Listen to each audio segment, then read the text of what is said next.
As we distinctly move through the categories of existing on platform, we want to bring attention to the conversation of school systems and the stay involved with your kids. It's important to know that you want your kids to grow wiser, not just smarter, but you can be smart and wise, which is forms of common sense, as well as educational intelligence.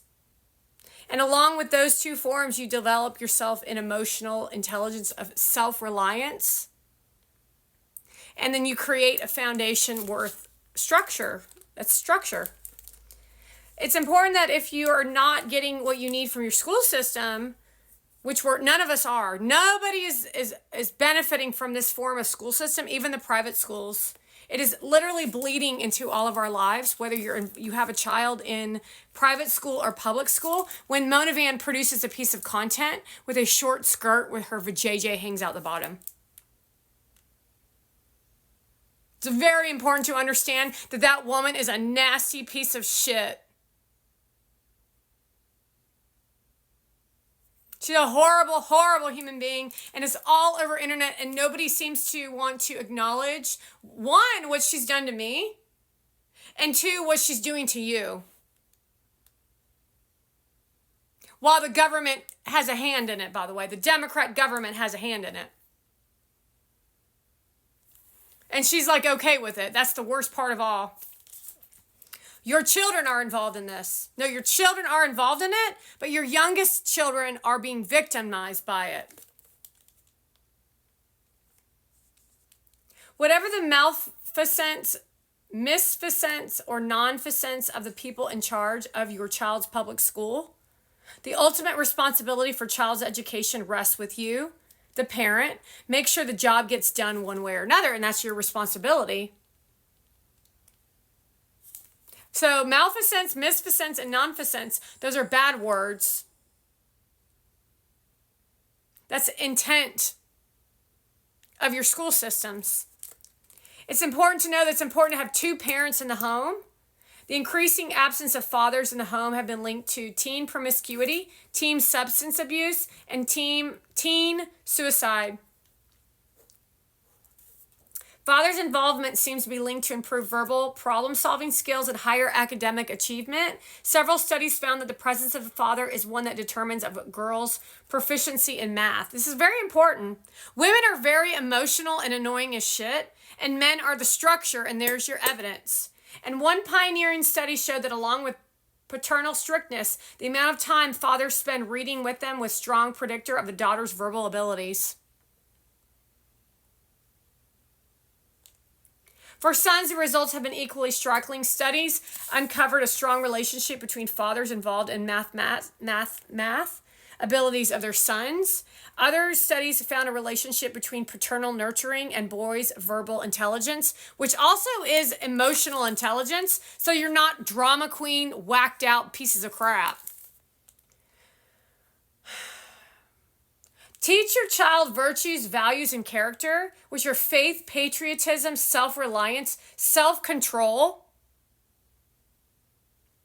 responsibility, integrity, honesty, loyalty, respect for others, kindness, and civility. Tell me if Kamala Harris represents any of that. If the news media represents any of that, if Bill Clinton represents that. No, he doesn't. Neither does anybody who sat at the debate between Charlie Kirk and anyone producing content. Faith, patriotism, self-reliance, self-control, responsibility, integrity, honesty, loyalty, respect for others, kindness, and civility. They claim that it's a utopian. However, there's no such thing as a utopian because people will always be people. And as a thriving, what we used to be a republic of the Constitution, you're always going to deal with pieces of shit like Mona Van. People don't want to look at your private parts or listen to you talk, eat clean, you nasty whore. That's the part that she doesn't understand, is she thinks that she can kick her leg up, bend over, and look at the heel of her shoe and try to imply something to an audience to disrupt our everyday lives so that she can get attention. While she calls herself farming the internet of destruction.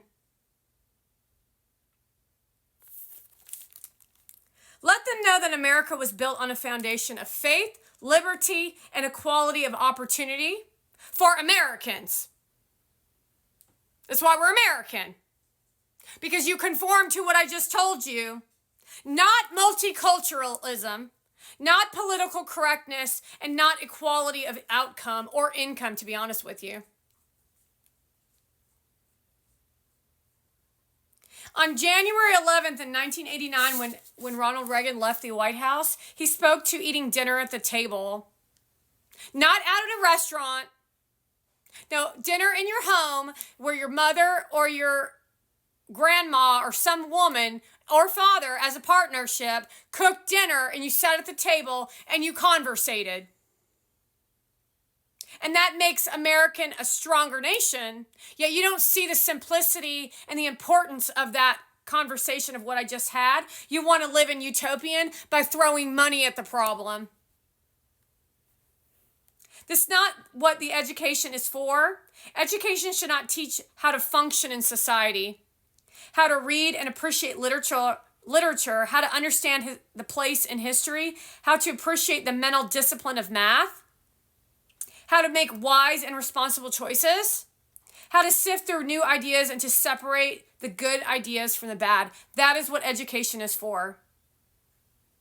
Not to instill political correctness, which is what Kamala Harris is trying to instill in all these people, and impose their utopian solution of prostitution, which is all of what Kim Kardashian and Mona Van, which, by the way, they are not American.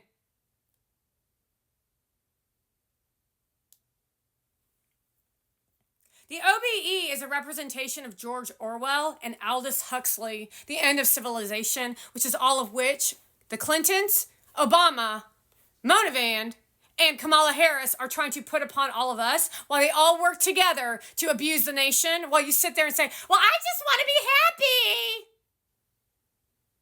which actually makes your life a dead life.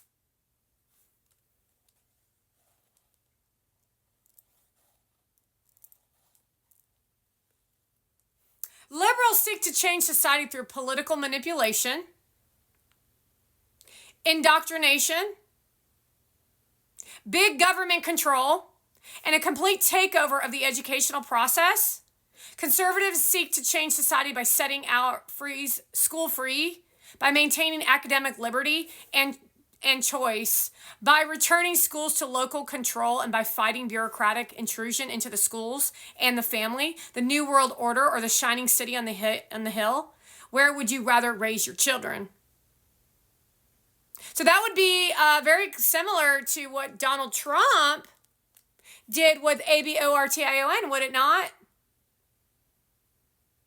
He tried to take away so much control to the federal government, but U.S. citizens want to be liberals where the big government control indoctrination and political manipulation, because you have no virtues, you have no values, and you have no character. You don't live off faith, patriotism, self-reliance, self-control, responsibility, integrity, honesty, loyalties, respect for others, kindness, or civility. You want to live in complete chaos because you think that it's going to bring money on your table, because a train wreck brings in viral content, which eventually could bring you an income off the backs of the American hardworking individuals, so that a woman named Mona Van can make money off you while you say, well, where's my cut? Well, guess what? It's in Mona Van's pocket because you're not attractive enough. You don't have enough connections to go to the white party. And that's the realization of the political manipulation of John Lennon showing up at the white party with Gayle King while they're supposed to be journalists. Well, they call that power. So you tell me where you stand on this political game, where your life is literally crumbling before your eyes, while you live in the short game of an enjoy ride of living in fake happiness, because you want to party at the DNC, so that Mona Van and Kim Kardashian can do this low vibe, nasty Persian style of existing, to enslave all of you into their disgraceful, horrific content, while she puts more shit in the Instagram story and thinks that she's winning because she got somebody else pissed off. And it ain't me, because I haven't looked at her shit today. It's the same shit as it was yesterday.